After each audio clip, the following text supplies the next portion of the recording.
Buat kalian yang mau mensupport channel ini dengan donasi, atau emang sekedar mau beli mimin kopi, kalian bisa pilih antara Super Thanks atau Saweria. Gue sih nggak masalah kalian pilih yang mana. Cuma kalau bisa, lewat Saweria aja. Soalnya kalau YouTube, potongannya gede, 30%. Kalau Saweria, cuma 5%. Untuk link Saweria, kalian bisa klik aja di atas kanan nih. Atau bisa cek di kolom deskripsi. Tapi kalau mau support, nggak harus donasi kok. Dengan kalian nonton sampai habis, dan memberikan like pada video ini, itu udah ngebantu banget buat support channel ini. Oh iya, kalian juga bisa join nih ke grup Telegram komunitas cerita manhwa yang baru. Untuk linknya, gue tampilin di layar ya. Tapi kalau malas ngetik, cek aja kolom deskripsi.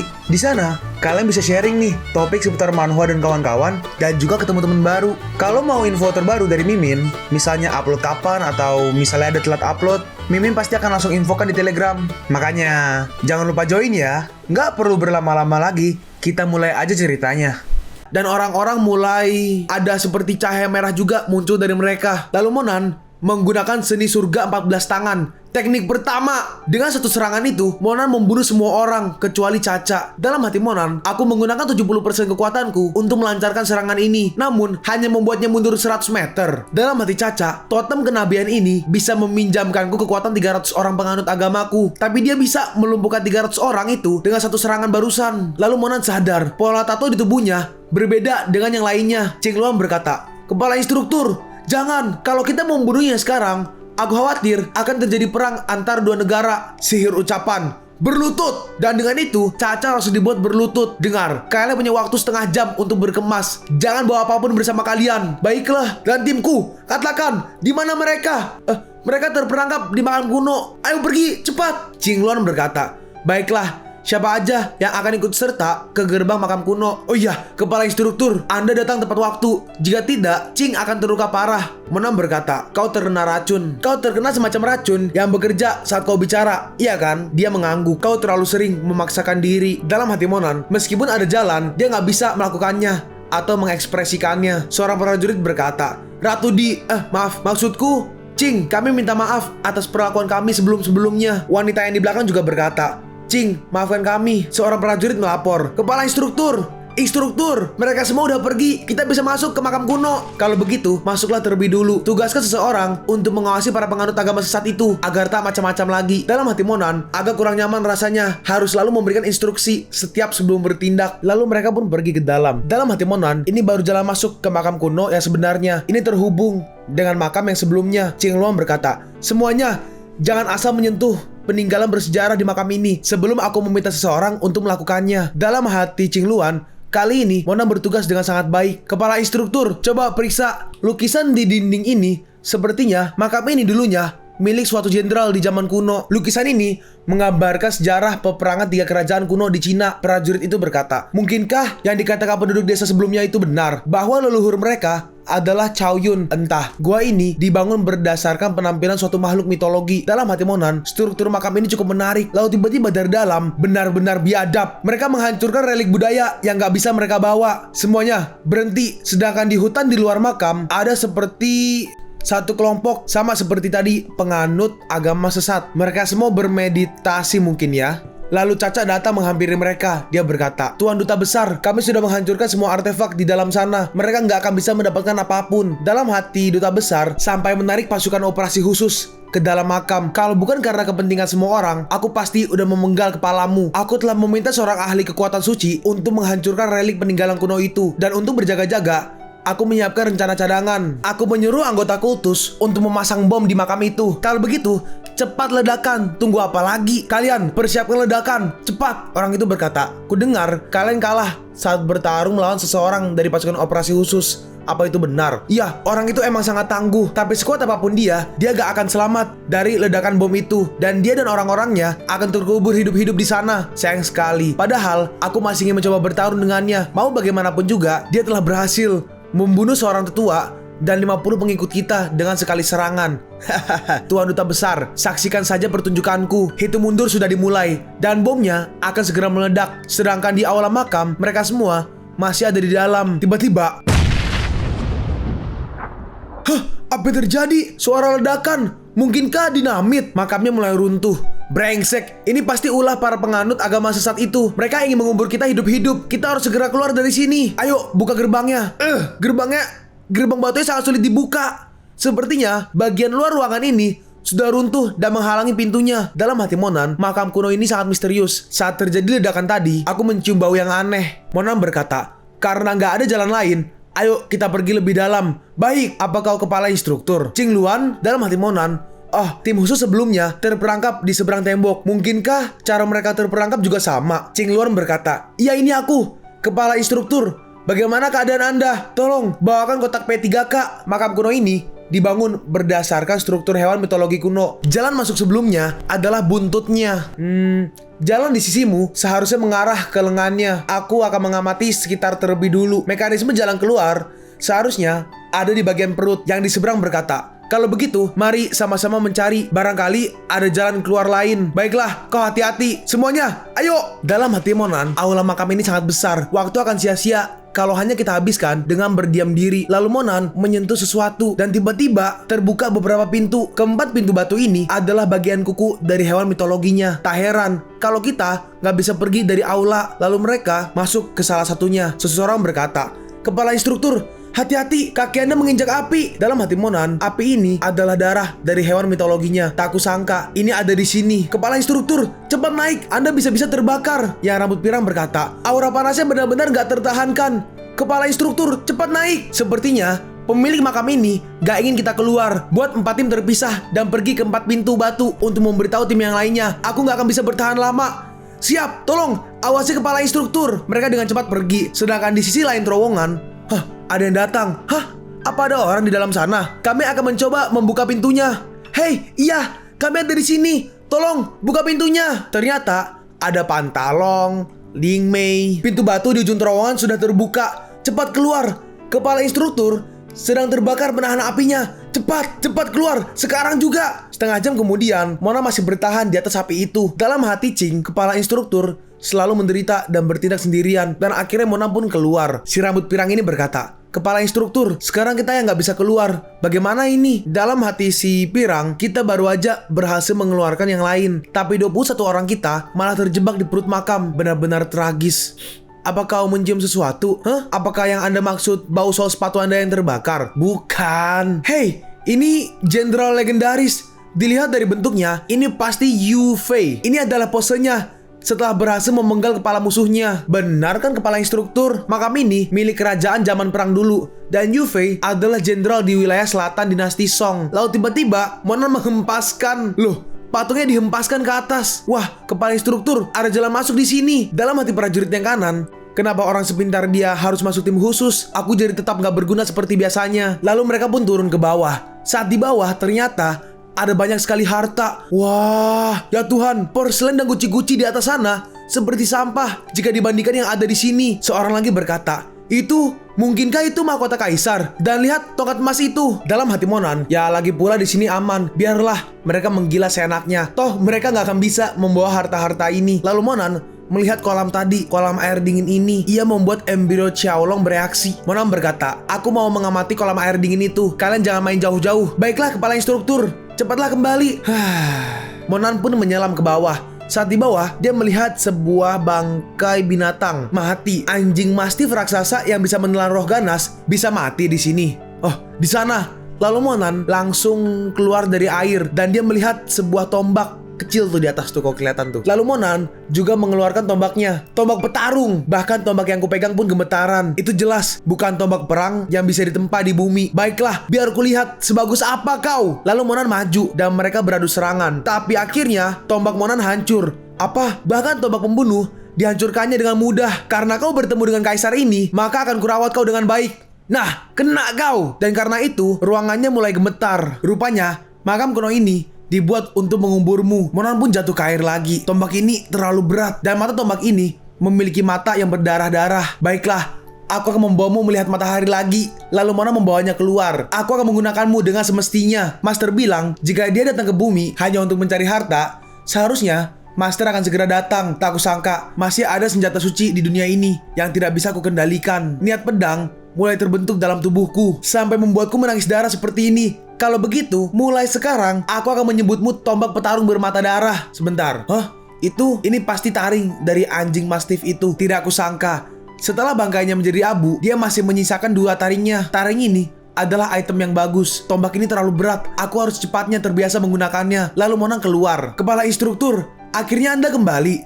Seorang berkata, Kepala instruktur, makam kunonya sedikit berguncang tadi. Kami berencana untuk membawa harta karun ini. Baiklah. Terserah kalian mau buat apa. Kepala instruktur, gak ada sinyal di tempat ini dan gak ada jalan keluar. Coba lihat ini. Kelompok Qingluan pun berhasil keluar dari makam. Caca berkata, tidak aku sangka kalian bisa keluar dari makam. Tapi sudah 2 jam sejak bom itu meledak. Apa kalian masih bisa menyelamatkan mereka yang terjebak di dalam sana? Si duta besar berkata, Instruktur Qingluan, lama tak jumpa. Apa kau masih ingat aku? Kau rupanya si pengkhianat. Kau sudah mengkhianati Cina, tapi kau masih punya nyali datang kemari. Hahaha. Keberadaan Xiao Qianque tidak diketahui. Aku bisa melakukan apapun yang aku inginkan. Instruktur Qingluan, temuilah ajalmu. Teknik 9 api membara. Si duta besar menyerang Qingluan. Qingluan sampai terhempas. Hahaha. Instruktur, apa hanya segini kemampuanmu? Dalam hati Qingluan, kami nggak boleh membiarkan orang ini berbuat seenaknya di Cina, sekalipun nyawa taruhannya. Dengan cepat, Qingluan menyerang balik, tapi nggak berdampak sama sekali. Hah? Bagaimana mungkin? Tubuhmu kebal. Si duta besar melanjutkan, aku sangat berterima kasih pada Xiao Qianque atas hinaannya terhadapku dulu. Jika tidak, aku nggak akan bisa menjadi seperti ini sekarang. Dalam hati Qingluan, sial, pengkhianat itu. Dia benar-benar menguasai teknik suci yang sangat mengerikan. Bahkan senior Xiao Qianque mungkin akan kesulitan menghadapi dia yang sekarang. Hahaha. Hari ini, kami akan mengubur kalian semua. Mengubur semua pasukan operasi khususmu di tempat ini. Cepat, serang mereka. Lalu mereka mulai membunuh para prajurit. Yang cedera, segera mundur. Dalam hati Qingluan, sebenarnya para anggota di timku masih dalam masa pendidikan di Universitas Yan. Aku merekrut mereka karena aku melihat kemampuan mereka. Jika saja aku lebih kuat, aku pasti bisa melindungi timku. Lalu Qingluan akhirnya terkena serangan. Entah tembakan, entah pisau, entah apa. Tapi dia terkena serangan. Instruktur! Akankah aku berakhir terkubur di perbatasan tandus ini? Lalu tiba-tiba ada yang berteriak, beraninya kalian melukai anak buahku, matilah! Dengan tombak yang baru, dalam sekejap Monan langsung membunuh 3 orang. Apa yang terjadi? Monan pun akhirnya berhasil keluar dari aula pemakaman. Hah? Siapa orang ini? Dalam hati Caca, Monan, bagaimana bisa dia keluar? Padahal pintu batu itu gak bisa dihancurkan dengan tank sekalipun. Tapi dia, wah, ayo cepat kembali ke makam. Caca berbisik, Tuan Duta Besar, dia adalah kepala instruktur pasukan operasi khusus. Dialah orang yang membunuh para pengikut kita dengan sekali serangan. Woi, kau sebenarnya siapa? Aku adalah orang yang akan membunuh kalian. Cepat, bunuh dia, ini perintah. Mereka semua pun maju. Lalu Monan menggunakan skill Yue Xian Shi Mie. Bentuk pertama. Dengan serangan itu, dia langsung membelah 2 seseorang. Ya ampun, senjata macam apa itu? Semuanya, bunuh semua musuh kita. Bunuh! Dalam hati si duta besar, dia benar-benar kuat. Bagaimana aku akan menanganinya?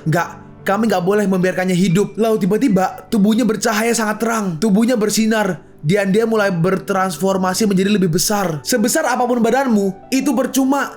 Lalu Monan melempar tombaknya. Bocah, akan kuladeni kau. Dengan sepenuh hati, si duta besar berhasil menghindarinya mungkin. Lalu dia langsung menyerang ke arah Monan. Hahaha, apanya yang kepala instruktur? Hanya segini aja kemampuanmu. Kau jauh lebih buruk dari Xiao Qianque. Monan sambil kabur berkata, coba kenai aku dengan seranganmu dulu, baru kau bisa bicara seperti itu. Cih, bocah yang hanya bisa bergantung pada senjata. Hei, jangan lari. Lalu tiba-tiba muncul banyak sekali tank. Brengsek, mereka sampai menggunakan tank segala. Tembak mereka sampai mati. Jangan berhenti. Terus isi amunisinya. Tembak. Tank itu mulai menembaki mereka. Para prajurit dan Monan pun kabur. Lalu Monan pergi menyerang duta besar.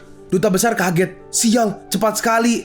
Hah, kau yang lamban. Dengan tombaknya, Monan berhasil menghempaskan orang itu. Lalu orang itu mencoba kabur. Dan Monan langsung mengejar. Hei, jangan kemana-mana. Lalu Monan melempar tombaknya. Dan tombaknya berhasil menancap di badannya. Lalu Monan sekarang dihadapi dengan beberapa tembakan dari tank. Awas, Monan, menyingkir dari situ. Serangannya menghasilkan ledakan yang sangat besar dan kerusakannya juga besar. Hahaha, dasar pria konyol. Sejak awal, kau udah mencoba bunuh diri. Dalam hati Qingluan, berapa rekan kita yang akan selamat kali ini? Bagaimana caranya? Aku akan menghadapi jasad Monan. Bagaimana bisa aku menghadap instruktur Qin En? Apalagi orang tua Monan. Aku ingin ikut terkubur bersamamu. Ini yang rambut biru kakaknya kan? Cuma nggak tahu sih. Yang pas ditelepon tentang Monan itu loh. Intinya yang rambut biru berkata, Hei, sadarlah, bukankah sebaiknya kau berusaha untuk membalaskan dendamnya? Apa kau akan membiarkan para penganut agama sesat ini lolos begitu aja dan berbuat seenaknya di tanah kita? Tunggu, lihat, itu kepala instruktur. Kepala instruktur, kepala instruktur. Anda baik-baik aja? Hah? Anda masih hangat, berarti Anda masih hidup. Monam berkata, bawa semuanya kembali ke makam. Semuanya, mundur cepat, kembali ke makam. Hah? Bagaimana bisa dia masih hidup? Cepat, serang dia lagi, tembak! Lalu mereka mulai menyerang lagi. Salah satu serangannya berhasil ditahan Monan. Mustahil, bagaimana bisa manusia biasa menangkap bola meriam yang sedang ditembakkan oleh tank?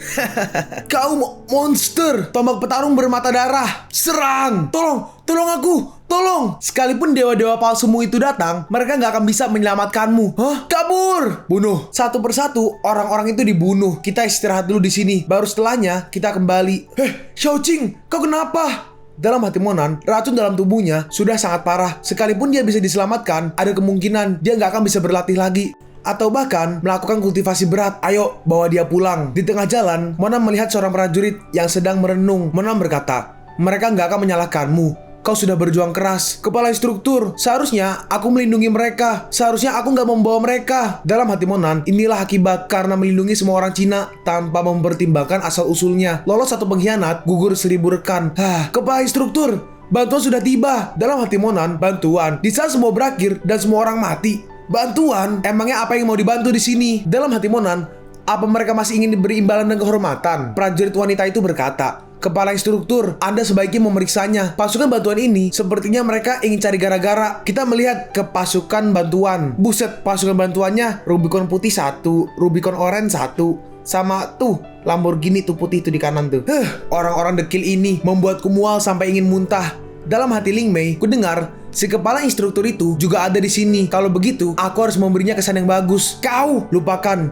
Jangan memperumit masalah. Tunggu sampai kepala instruktur datang. Oh, nggak dilanjutkan. Benar, bagaimana mungkin kalian bisa menangani kultus agama sesat itu sendirian? Kalian sama sekali nggak tahu diri. Anggota pasukan kalian semuanya nggak bermutu, tua, penyakitan, dan cacat. Apa kalian berpikir itu semua hal yang bisa kalian andalkan? Nona Xia Lingxuan berkata, kau berlebihan. Apa kau nggak melihat berapa rekan kami yang berkorban? Siapa lagi yang akan menyelamatkan kalian saat terjebak dalam terowongan kalau bukan kami? Ling Mei merespon, hah? Apa maksudmu? Kami terjebak dalam terowongan? Itu karena kami mencoba menghentikan para penganut agama sesat itu. Kau mengerti? Kau benar-benar gak tahu malu. Apa kau gak pernah merasa kasihan pada rekan-rekanmu yang terluka? Instruktur Qing Nuan, dia sibuk merawat mereka yang cedera. Tapi kau apa? Sepatu kulitmu masih kinclong. Apa segitu bencinya kau dengan darah? Sampai-sampai gak mau keluar dari mobil. Beginikah caramu menghormati pengorbanan rekan-rekan kita? Hei, jaga mulutmu, jalang. Sepertinya kau sudah lupa posisimu. Saat aku bertemu kepala instruktur nanti, akan kubuat kau malu. Ada apa? Ada yang mencariku. Lalu Mona muncul. Kepala instruktur, Anda datang juga. Kepala instruktur, kok kepala instruktur? Dalam hati Ling Mei, kenapa dia terlihat mirip dengan Monan? Ling Mei berkata, suaramu, kau Monan. Sejak kapan kau menjadi kepala instruktur? Pantalong berkata, apa? Bagaimana bisa kau menjadi kepala instruktur? Keluar dari mobil kalau mau bicara denganku. Monan, apa yang ingin kau lakukan padaku? Jangan macam-macam. Lalu Monan, Xia Ling Mei, kau paling tahu apa yang akan kulakukan. Tentu saja, memotong tanganmu dan mengeluarkanmu dari tim operasi khusus. Dalam sekejap, Monan langsung memotong tangannya. Monan anti naif, bos. Tidak. Selanjutnya, kau menyalahgunakan hak. Kau seenaknya pada anggota timmu. Kau sama sekali gak cocok jadi kepala instruktur. Monan berkata, Pantalong, apa kau punya kata-kata terakhir? Pantalong melanjutkan, Monan, aku adalah seorang instruktur yang ditunjuk langsung oleh Komandan Huang Fu. Kau gak punya hak untuk macam-macam denganku. Monan juga melanjutkan, rekan-rekanmu sedang dalam bahaya, tapi kau malah bersantai tanpa memperdulikan mereka. Bukannya menghormati pengorbanan rekan-rekanmu yang gugur di medan pertempuran, kau malah menghina mereka dan mengkhianati negaramu. Kau emang seorang instruktur, tapi kau menyalahgunakan posisimu itu. Kau sama sekali gak memperdulikan aturan militer. Kau sama sekali gak punya hati. Kau pantas mati. Monan bersiap untuk menyerang Pantalong. Pantalong juga maju. Semuanya, kalian jadi saksi. Kepala instruktur lah yang memulainya lebih dulu. Aku hanya mencoba membela diri. Tapi saat maju, tendangan Monan berhasil mengenai kepalanya. Seni rekonstruksi surga 14 tangan, bentuk keempat. Dan Monan langsung menghajar Pantalong. Aku adalah kepala instruktur kalian. Siapa lagi yang masih ingin mempermainkan kedisiplinan militer pasukan operasi khusus? Kalian pun sampai di penghujung video ini. Kalian mau tahu lanjutan chapter ini? Atau manhwa menarik lainnya? Makanya, jangan lupa subscribe biar kalian gak ketinggalan kalau gue upload video baru. Jangan lupa like, komen, dan share ke teman-teman kalian supaya channel ini bisa lebih berkembang ke depannya. Segitu dulu dari video cerita manhwa. Gua Sabik undur diri. See you on the next video. Jaichen!